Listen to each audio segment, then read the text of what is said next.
So this first poem is a poem I wrote for the judging round for the 2019 Oakland Youth Poet Laureate program.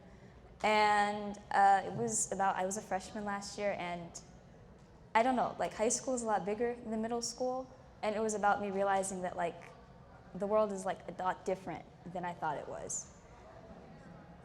So I have this poem stuck in my head about how I think you think too much of me.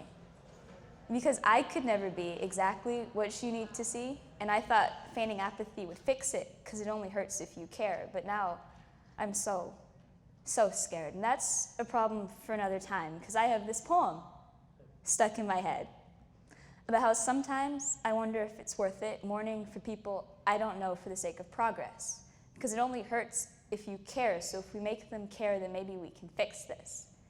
And I have this poem stuck in my head about how, as I get older, I hate this world more and more, because to exist in such luxury is to reduce others to slavery and take away their freedom. What rhymes with freedom? Never mind.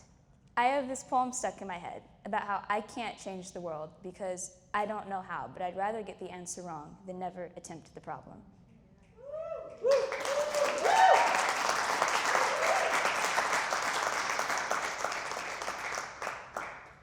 Okay, so the next poem I wrote a few months ago because we were learning about the transatlantic slave trade in AP World History. Sometimes a memory springs up, and I want to keep it, because what are memories if not the water that holds us together, the water that tears us apart? So I always find myself looking to the water to find my gospel. And you say your help comes from the hills, and maybe that's why my ancestors couldn't find any help in the middle of the ocean. And the ones that decided to write their own gospel built a city of bones beneath the Atlantic, a cathedral to their dignity, because I would rather die than live my life a slave. And once you asked me if I was happy here. Trying to outrun a legacy of oppression, I thought of my ancestors who learned to praise the Lord and ignore the chains, and my parents who learned to be successful and ignore the stares. And I think I said yes. I think I'll always say yes. It's like a semi-abusive relationship with a country that'll never love me back. And we both know I would give anything to have you love me back. And maybe that makes me a fool, the girl who bears her soul to someone who doesn't give her the time of day.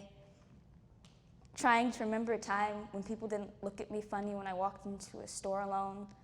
Sometimes a memory springs up, and I want to keep it, but it slips through my fingers and flows back to the ocean, because that's where sad memories belong. Thank you.